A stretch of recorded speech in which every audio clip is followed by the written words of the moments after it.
Voici José Bové, François Dufour.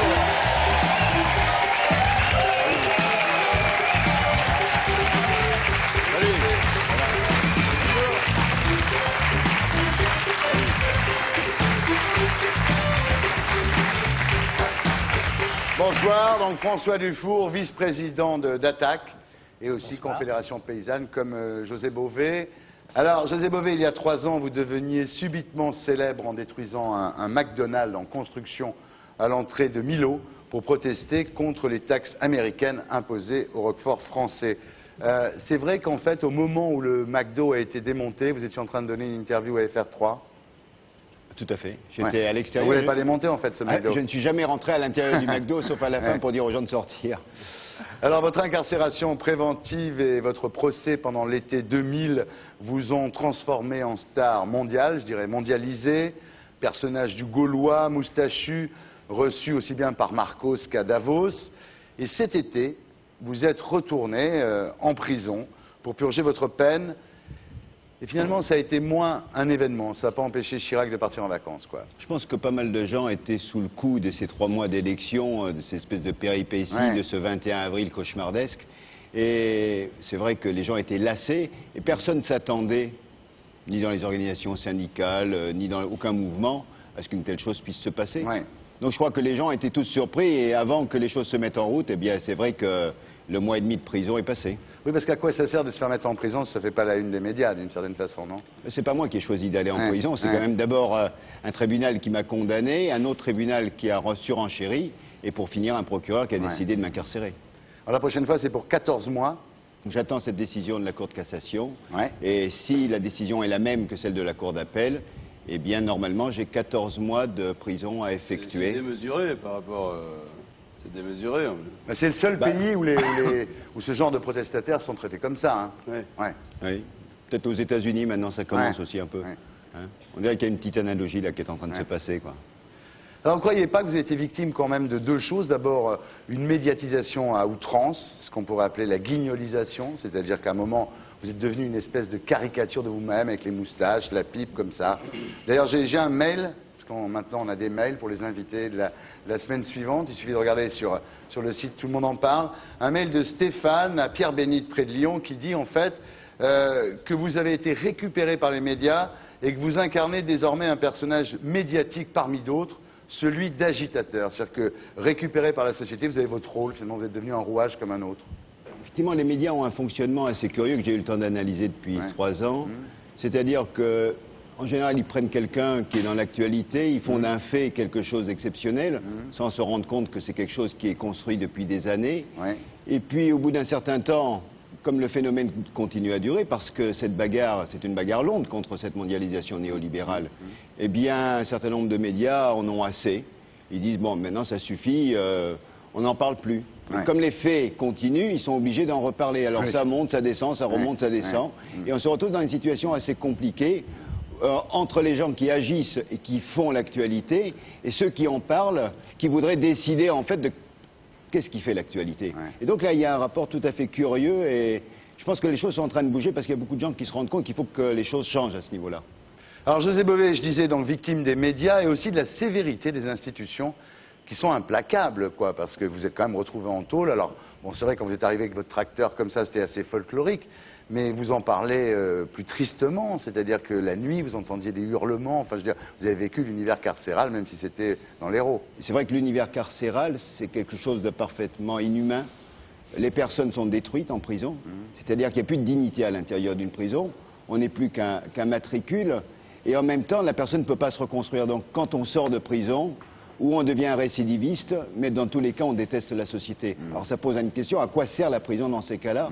Et c'est vrai que j'entendais hurler toute la nuit. Il y a un bruit permanent dans les prisons. Les gens hurlent, souvent par l'angoisse. Vous qui êtes contre la malbouffe en prison, ça doit être terrible, non? En prison, l'alimentation, c'est quelque chose, c'est un vrai cauchemar en prison. En plus, dans ces prisons modernes... C'est géré par le privé maintenant. C'est géré évidemment par le privé. Le privé gère la bouffe, gère l'entretien, gère la construction. Et donc, si on veut cantiner en plus, c'est encore le privé. Et alors là, les prix, là, c'est pas le supermarché, c'est vraiment les prix prohibitifs. C'est-à-dire que celui qui a du fric, il peut se payer quelque chose. Et donc là, c'est quelque chose qui est parfaitement inacceptable. C'est-à-dire qu'à l'intérieur de la prison, c'est la société, mais en pire. Ouais. Si tu veux du biologique, alors là... Alors là, je te raconte pas. Non, mais je veux que c'est vrai que donc la prison éduque en fait au rapport de force. Et alors, ce qui est dramatique, c'est que les détenus en fait là-dedans sont complètement perdus parce qu'ils n'ont aucun espoir. Et je veux dire que les surveillances, de la même manière, aujourd'hui, sont complètement déboussolés. Parce qu'en fait, c'est eux qui doivent assumer la responsabilité du système pénitentiaire. Ouais. Alors que les politiques, en fait, s'en lavent les mains. Très peu de politiques vont dans les prisons, alors que c'est quelque chose qu'il y en a de plus en plus. Oui, mais ça, c'est bien. De plus en plus. Mais ils y vont comme clients. Oui. Ce qui est quand même intéressant à savoir...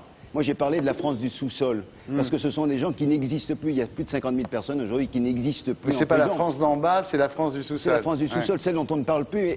Et simplement, ce qui est dramatique, c'est que ce ne sont pas simplement les détenus qui sont en prison, mais leurs familles aussi sont en prison. Parce qu'en fait, tout est fait pour déshumaniser la personne. Et au bout d'un certain temps, certaines familles n'osent même plus aller voir le détenu. Et donc là, c'est tragique, parce qu'en fait, c'est tout le monde qui est détruit par la prison. Alors, c'est pas à cause de la malbouffe que vous avez fait votre grève de la faim, quand même, non? J'ai décidé de jeûner pendant 25 jours en solidarité avec les gens qui étaient à l'extérieur, qui continuaient le combat, avec le mouvement social, pour dire que même si on m'avait privé de ma liberté, eh bien, j'avais encore le droit d'accepter ou de refuser de manger. Ouais. Et alors, ça a marché? Vous avez perdu combien? Je ne l'ai pas fait pour maigrir, mais il s'avère que j'ai quand même perdu 13 kilos. Oui, c'est pas mal. Hein. Ouais. Vous parlez, José Bové, de criminalisation du mouvement social. Je crois qu'effectivement, ce qui s'est passé cet été est très grave. Au-delà de mon incarcération, il y a eu le débat sur la loi d'amnistie. Et pour la première fois en France, depuis la libération, il y a une loi d'amnistie qui a été votée, qui exclut tous les faits syndicaux, les faits collectifs, la récidive, tout ce qui est fait dans une action syndicale a été retiré purement et simplement de la loi d'amnistie. Mais ça, c'est Raffarin, là, ce que vous dites là, c'est-à-dire cette criminalisation des rapports... C'est très clairement aujourd'hui une volonté du gouvernement de M. Raffarin vraiment de casser le mouvement revendicatif, la défense des droits, la défense des sans-papiers, des sans-travail, des sans-logis. Aujourd'hui, il y a un véritable mouvement répressif qui est en train de se mettre en place. Il ne faut plus qu'il y ait une tête qui dépasse. José Bové, le discours super écolo de Jacques Chirac à Johannesburg, ça vous a bien énervé, j'imagine, non? C'est quelque chose de parfaitement inacceptable. On ne peut pas à la fois dire on va défendre les paysans du Sud et en même temps dire il faut absolument qu'on maintienne nos subventions aux exportations. Ouais. C'est un scandale. Je veux dire que des types comme ça devraient être poursuivis pour de tels propos. Le président de la République, vous dites? Oui, c'est clair. Ah oui, d'accord. Mais lui, il a une immunité, lui, donc c'est vrai, il risque rien. Tranquille, il est peinard. En revanche, par exemple, lui, il dit ça, les autres disent rien du tout. Hein. C'est-à-dire, il risque pas d'être poursuivi, les autres, ils disent rien du tout. Ah, il y en a même certains qui viennent pas, il y en a un qui n'est même pas venu. Non, mais il a quand même les couilles de tenir un discours que les autres ne tiennent pas du tout, quoi. Oui, mais je crois que ce qui est grave, c'est qu'effectivement... on peut quand même pas l'accuser de... Non, mais bien sûr. Vous n'êtes pas allé, vous? Non, je ne suis pas allé, j'ai préféré aller aux journées d'été d'Attaque. Donc on s'est échangé, François est allé à Johannesburg et moi je suis allé à Attaque. D'accord. Ça ne sert à rien d'y aller pour vous? Je pense que cette fois-ci, ça ne servait à rien. C'est ce que j'ai dit déjà la veille du sommet. Le sommet n'allait servir à rien parce qu'en fait, les véritables décisions, elles ne se prennent pas là, elles se prennent à l'Organisation mondiale du commerce. Et là, tout avait été cadré à Doha pour que les pays du Sud restent dans la merde et pour que rien ne change. Alors, José Bové, François Dufour, vous avez déjà écrit ensemble « Le monde n'est pas une marchandise » aux éditions de La Découverte. Et vous publiez aujourd'hui « Le grain de l'avenir, c'est chez Plomb ».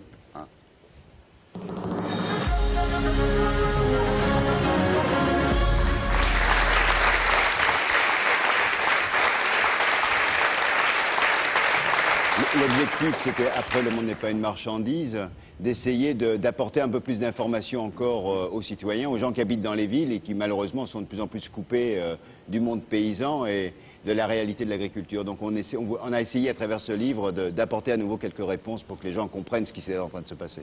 Page 41, vous dites en parlant de l'alimentation diversifiée, à moins de manger tous demain des pilules et des crèmes nutritives fabriquées dans une agro-industrie et distribuées dans de nouvelles halles aseptisées en forme de terminal au centre de mégavilles. Science-fiction complète, vous ne croyez pas que vous exagérez un petit peu là? Je pense qu'on est sur ce chemin-là, c'est-à-dire qu'une grande partie de l'alimentation qu'on trouve en ville aujourd'hui ce sont des ersatz de produits agricoles. Ouais. On voit bien que de plus en plus, par la grande distribution, c'est une alimentation standardisée, complètement industrialisée, qui est à la portée des personnes. Et je crois que là, il y a un véritable sursaut à avoir. C'est-à-dire que si on veut remettre en cause cette logique qui est en train de détruire l'environnement, qui est en train de détruire la qualité des produits, il faut changer à la fois le mode de distribution et puis le mode de production des aliments.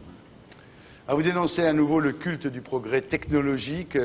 Vous dites que finalement, la finalité de tout ça, c'est pas de nourrir la planète, mais finalement, c'est la technique. Je crois qu'il y a une logique infernale aujourd'hui où quand la technique peut faire quelque chose, elle va jusqu'au bout. C'est-à-dire qu'il n'y a pas de réflexion sur la finalité du projet. La question des organismes génétiquement modifiés est complètement évidente par rapport à ça. Moi, ce qui m'intéresse là-dedans, c'est que je voudrais savoir, moi, ce que vous pensez, l'utilisation des engrais, le fait de creuser la terre. J'ai lu l'autre jour un truc qui disait que maintenant, la charrue qui creuse à 40 cm la terre tue à coup sûr toutes les bestioles qui vivent entre 10 et 15 cm sous terre et qui participent aux oligo-éléments et tout que la plante dont la plante va se nourrir, dont la graine va se nourrir. Tu mets tout ça, les couilles à l'air sur le dos avec le soleil, tu dessèches donc la terre, tu remets de l'engrais pour qu'elle soit fertile, mais en fait on appauvrit l'ensemble et on fait une nourriture qui est de moins bonne qualité. Ouais. Ce qu'il faut savoir, c'est qu'en fait, il y a une minorité d'agriculteurs dans le monde qui utilisent cette technologie de pointe et qui sont en train de détruire le maximum de terres, puisque je rappelle juste un chiffre qu'on cite dans le livre. Il n'y a que 28 millions de paysans dans le monde qui ont un tracteur. Il y en a 250 millions qui travaillent avec la traction animale et 1,3 milliard millions qui travaillent à la main. Donc aujourd'hui, le destin de la planète, les choses sont jouables. On peut changer la logique. Simplement, il faut une volonté politique. En écrivant mon spectacle, c'est pas pour revenir là-dessus, mais je suis tombé sur un truc qui dit et c'est étonnant quand même, parce que la Terre a 450 milliards d'années, et que les 100 dernières années, on a fait 70% de la pollution actuelle est décernée à nos 100 dernières années, qui représentent même pas un cheveu sur l'échelle de la vie humaine. En 100 ans, on a fait 70% de la pollution actuelle. C'est extraordinaire. Et dans les 10 prochaines années, si on continue, risque de la finir moitié de la biodiversité de la planète aura disparu. Si on continue le système. Donc c'est vrai qu'aujourd'hui, c'est vrai que ça chauffe réellement. Ça chauffe. Si on parle par exemple les inondations et trucs comme ça et tout, il n'y a pas de hasard. À chaque fois, tous les scientifiques nous le disent bien, le réchauffement de la planète va faire que où il pleut, il pleuvra de plus en plus, et où il fait sec, il pleuvra de moins en moins. Mais justement. C'est évident. Et c'est pour ça que les inondations, les pauvres malheureuses familles côté inondées, dévastées et tout le machin, il ne faut pas s'attendre à ce que ça aille mieux ou que dans les 10 prochaines années, ça soit mieux. Non, les crues seront de plus en plus fortes. Donc là, pareil, il faut agir vite et puis il faut surélever tout le monde de 2 étages. C'est pour ça que nous avons voulu dans ce livre, c'est tirer bien sûr le bilan de ce qui ne marche pas et de toute la politique agricole telle qu'elle a été orientée, de la dénonciation que nous en faisons, mais en contrepartie, à partir de nos propres exemples et de ce que nous voulons engager comme débat de société, avec la société, de ce que doit être l'agriculture demain, dans cette deuxième partie du livre, nous apportons concrètement un certain nombre de solutions. Et en même temps, alors, un des phénomènes majeurs dont très peu de monde parle, c'est ce qui est en train de se passer au niveau des abeilles. C'est-à-dire qu'on est en train d'assister à la destruction des abeilles un peu partout sur le territoire à cause de l'utilisation de produits chimiques, notamment du gaucho. C'est un produit qui est fait par une très belle firme Bayer agrochimique. Et aujourd'hui, on n'arrive absolument pas, donc les scientifiques l'ont prouvé, on n'arrive absolument pas à faire interdire les produits de la firme Bayer, parce que la firme Bayer est en même temps une grosse boîte pharmaceutique. Alors que l'abeille, pourtant, a une technologie formidable, elle s'est bien industrialisée et tout, mais elle n'a rien changé, elle ne pollue pas, elle fait son boulot, elle nous donne du miel. Non, elle fait plus que donner du miel, puisqu'elle permet de polliniser aussi énormément d'arbres fruitiers. Absolument. Le jour où il n'y aura plus d'abeilles, et je ne sais pas si vous savez un truc que j'ai étudié, c'est que l'abeille se fait tirer en plein vol. La reine se fait tirer, je ne sais pas si vous saviez ça, mais je vous pose la question sérieusement, se fait tirer en plein vol pendant 2 jours par une 50aine de mâles. Non, mais sans déconner, hein, ce truc de ma gueule. Et elle range dans sa spermothèque personnelle le sperme des 50 mâles. Et après, quand elle est dans la ruche et qu'elle devient la reine, elle donne donc naissance à des milliers, des 40 000 ou 50 000 petites abeilles qui ont la même mère et qui sont de 50 pères différents. Et d'ailleurs, le mâle, il tire et il laisse les couilles et la bite sur le truc d'ailleurs, parce qu'il ne peut pas se retirer, donc il tire et il meurt. Il tire son coup en plein vol, comme un vulgaire steward. Et après, même pas... Ça, c'est vrai. Ça n'empêche qu'elles sont organisées. Les petites abeilles, et c'est dégueulasse qu'on tue les petites abeilles.